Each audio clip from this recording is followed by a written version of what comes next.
I didn't even know there was a lake HOA when I bought the property.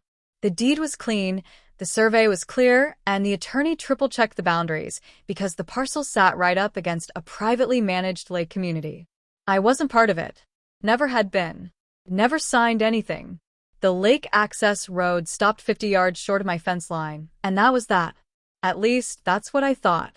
The first letter arrived 6 months after I moved in. A pastel envelope with aggressive wording inside. Welcome to the community. Followed immediately by a bill. Annual dues.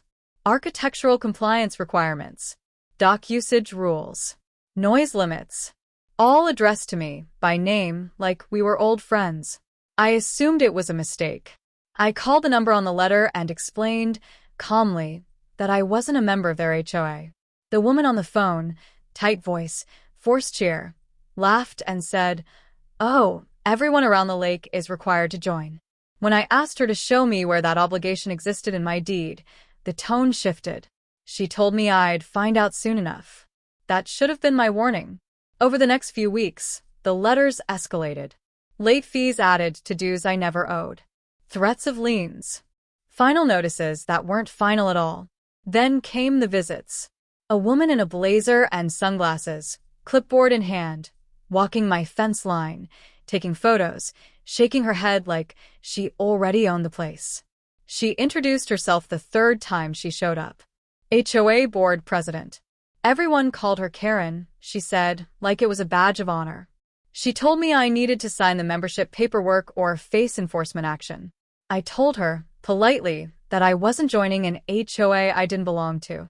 That's when she smiled and said, "We'll see what the police think." I thought she was bluffing. She wasn't. 2 days later, a sheriff's cruiser rolled up my driveway while I was unloading groceries. Lights off. Casual.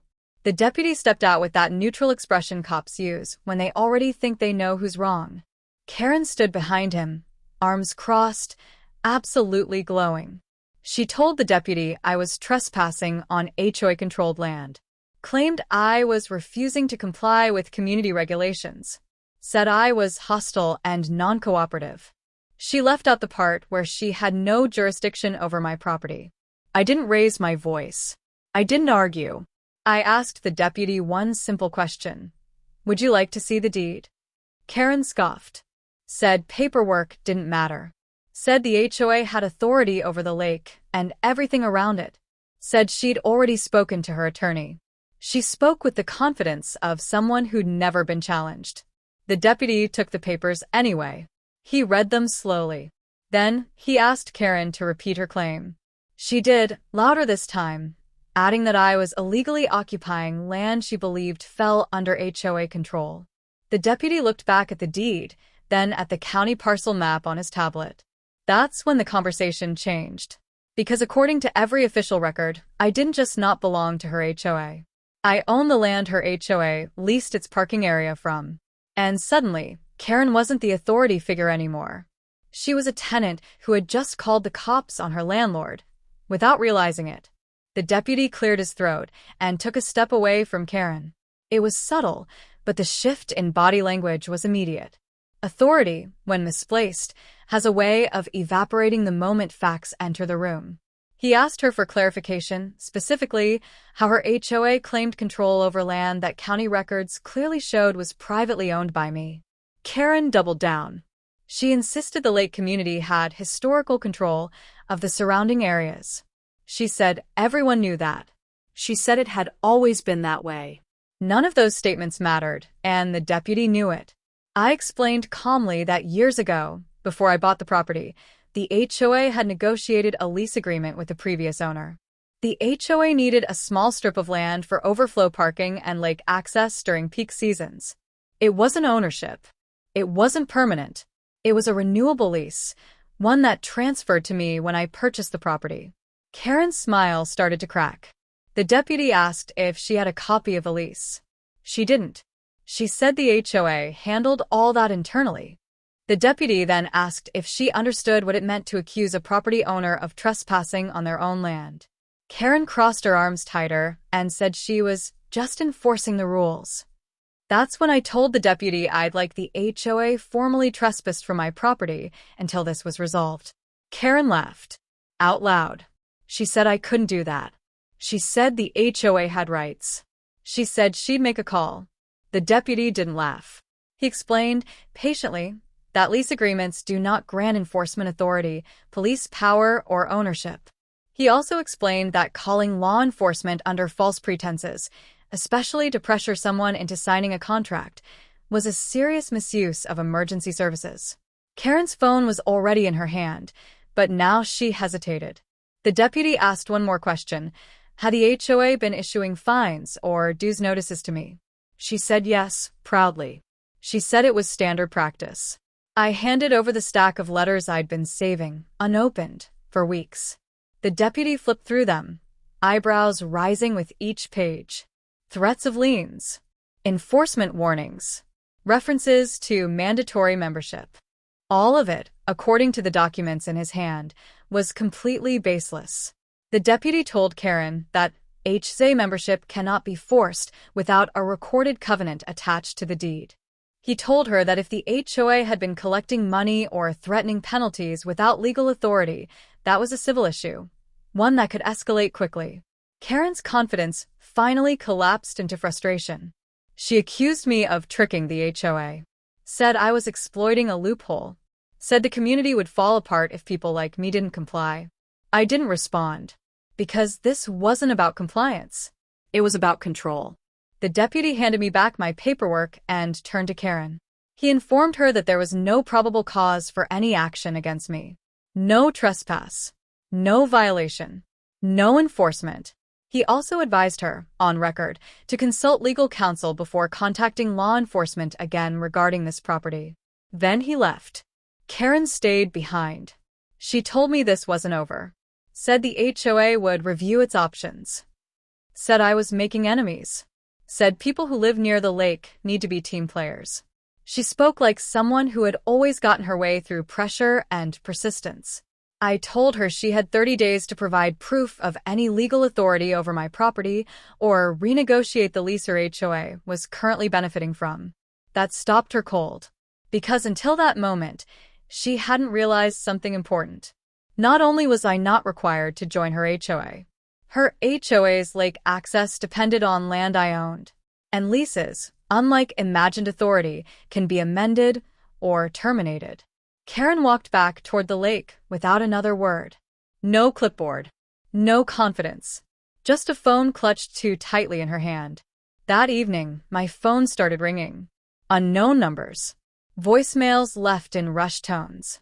HOA board members suddenly interested in clarifying misunderstandings. Requests for meetings. Requests for patience. For the first time since this started, the pressure wasn't on me. It was on them. And they were finally realizing how badly they'd misjudged who actually held the leverage. The meeting request came the next morning, marked urgent. Karen wanted to reset the conversation. The HOA board wanted to avoid unnecessary conflict. Their words, not mine. Funny how quickly tone changes when authority slips out of reach. I agreed to meet, but not at the lake clubhouse. We met at my property line, right where their leased parking area began. I wanted the geography to do the talking. 3 board members showed up. Karen arrived last. She opened with a rehearsed speech about community harmony and shared interests, about how the lake had always been managed collectively, about how my refusal to join the HOA created logistical challenges. No apology. No acknowledgement of the police call. Just repositioning. I let her finish. Then I asked one question. Can you show me where my deed binds me to your HOA? Silence. One board member cleared his throat and said the documents were misplaced.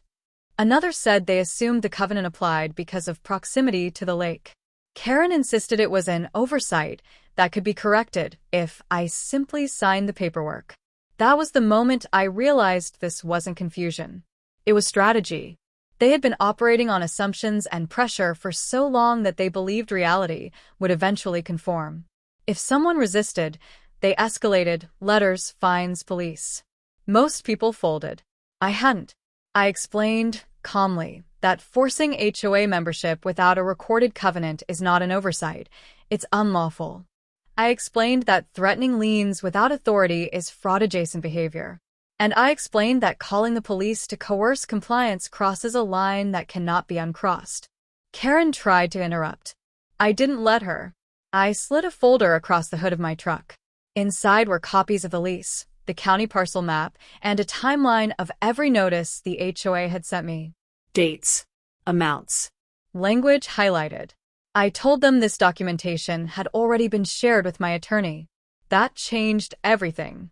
One board member asked quietly what I wanted. I told them I wanted 3 things. First, a written acknowledgement that I was not, and never had been, a member of their HOA. Second, immediate cessation of all fines, letters, and enforcement actions directed at my property. Third, a renegotiation of the land lease, at market rate, with clear termination clauses and zero enforcement authority implied or assumed. Karen objected, said the HOA couldn't afford market rate, said residents would be upset, said this would set a bad precedent. I said it already had, because if they were willing to fabricate authority over my land, they'd done it to others. And sooner or later someone else would notice. The board members exchanged looks. They asked for time. I gave them 72 hours. That afternoon, Karen went on a campaign. Neighbors stopped by to ask why I was threatening lake access. Rumors spread that I was trying to shut down the community. None of it was true, but truth travels slower than fear. I didn't respond publicly. Instead, my attorney sent a certified letter to the HOA's registered agent. It outlined potential claims: misrepresentation, harassment, abuse of process, each one supported by evidence, each one avoidable if they complied. The response came that night. The HOA agreed to all 3 terms: no fines, no forced membership, lease renegotiation effective immediately, and a clause prohibiting the HOA from contacting law enforcement regarding my property without documented cause. Karen didn't sign the letter. The rest of the board did. By the end of the week, new parking signs went up, smaller, neutral, clearly marked as leased access only. The HOA letter stopped. The phone calls ended. Karen stopped coming by. But the damage was already done. Because once you show people where power actually comes from paper, law, and ownership, it becomes very hard to scare them with titles and clipboards again. And the lake community, for the first time, was forced to operate within boundaries it had long pretended didn't exist. The silence that followed felt unnatural. For weeks, my mornings had started with letters, notices, or someone pacing near my fence line. Now there was nothing. No pastel envelopes. No clipboards. No friendly reminders. Just quiet, and quiet in situations like this usually means something is happening behind closed doors. I found out what it was at the next county planning meeting. I hadn't planned to attend. A neighbor tipped me off, mentioning that the Lake HOA was on the agenda requesting an emergency clarification of land use boundaries. That phrase alone told me everything. When organizations ask for clarification, it's usually because the answer didn't go the way they expected. Karen was there, sitting rigidly in the front row. No blazer this time. No sunglasses. She looked smaller somehow. The HOA's attorney presented their case carefully. Too carefully. He talked about long-standing community practices, informal agreements, and assumptions made over decades. He avoided the words ownership and authority entirely. Instead, he asked the county to consider granting the HOA expanded access rights for the good of the community. The county officials didn't interrupt. They just listened. When public comment opened, I stood up. I didn't grandstand. I didn't accuse. I stated facts. I explained the lease. I explained the attempted forced membership. I explained the police call. I submitted copies of the documents already on record. Asked one question. How many other homeowners near the lake had been told the same things I had? That question landed hard. Because suddenly this wasn't about me. It was about precedent, about liability, about how many quiet assumptions might unravel if someone pulled on the wrong thread. The county declined the HOA's request. Formally. unanimously. And they added something unexpected. They referred the matter to the county legal department for review of potential misrepresentation to residents. Karen didn't look at me as she left. 2 weeks later, letters went out, not from the HOA to residents, but from residents to the HOA. Requests for records, financial disclosures, copies of covenants, proof of authority. The same questions I'd asked, now multiplied across the neighborhood. The board tried to contain it. They scheduled a closed meeting. Attendance overflowed into the parking lot, the same parking lot sitting on my land, now very clearly leased and very clearly conditional. Voices were raised. Accusations flew. Someone asked whether the HOA had ever actually owned anything it claimed control over. Another asked how many dues had been collected under false assumptions. Karen attempted to restore order. No one listened. By the end of the meeting, 2 board members resigned. One cited personal reasons. The other said, plainly, that they hadn't known how far things had gone until it was too late. Karen stayed, but she stopped speaking. The lease renegotiation finalized shortly after. Market rate, clear boundaries, automatic termination if the HOA violated its terms. No ambiguity, no assumptions. The document was recorded with the county, impossible to misplace or reinterpret. The lake access remained, but it was no longer a source of power. It was a privilege defined and limited. Neighbors began stopping by, not to argue, but to thank me. Quietly, awkwardly. Some admitted they'd been pressured for years. Others said they'd paid fines they never questioned. A few asked how to check their own deeds. I told them all the same thing. Read what you own, not what someone tells you that you own. Karen resigned a month later. No announcement, no explanation, just a brief note posted on the HOA website thanking her for her service. The tone was polite. The relief was obvious. A new interim board took over.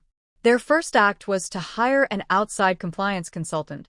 Their second was to send a letter to all residents clarifying exactly what the HOA could and could not do. My property was mentioned by parcel number only. No names. No drama. That suited me just fine. Because by then the point had been made. Not loudly. Not aggressively. But permanently. The illusion of authority had cracked. And once people see the crack, they start looking for others. Control built on assumption doesn't survive scrutiny. And scrutiny, once invited, doesn't leave quietly. Life settled into something resembling normal again. The lake was still there. The parking lot still filled on weekends. Boats still cut quiet lines across the water at sunset. The difference was invisible unless you knew where to look, but once you did, you couldn't unsee it. Rules were followed now because they were real, not because someone said they were. The HOA continued operating, but carefully. Notices were rewritten. Language softened. Required became requested. Enforcement became guidelines. Every document referenced specific covenants instead of vague authority. Lawyers reviewed everything. Fear had been replaced by caution. I never joined the HOA. No one asked again. The lease payments arrived on time, every time. Market rate. No complaints. No bargaining. Just compliance. The lake access that once felt like leverage had become a line item on their budget, nothing more. Karen's house went up for sale that fall. The listing didn't mention the lake. It focused on square footage, quiet streets, motivated sellers. She moved out before winter, and no one made a fuss. Power fades quickly when it's no longer recognized. A few months later, a neighbor invited me to a community cookout by the water. Not an HOA event, just people. Families. Kids fishing off the dock. Someone asked if I was worried about stirring things up again. I told them the truth. I never wanted conflict. I wanted accuracy. Most abuses of authority don't start with bad intentions. They start with assumptions that go unchallenged for too long. Someone writes a rule. Someone else enforces it. Eventually, no one remembers where it came from or whether it was ever valid until someone asks. In this case, asking a question did more than protect my property. It forced an entire community to relearn the difference between ownership and control, between cooperation and coercion. between what feels right and what is lawful. I didn't win anything. I kept what I already owned. And in doing so, a system that had quietly overstepped its bounds was pulled back into alignment, not through anger, not through force, but through records, signatures, and the quiet authority of the law. That's how these stories usually end. Not with shouting, not with sirens, with paperwork. The Lake HOA still exists. It probably always will. But it exists now with limits, with documentation, with an understanding that titles don't create power, ownership does. And if there's one thing this whole ordeal reinforced, it's this. Before you comply, ask for proof. Before you assume authority, check the deed.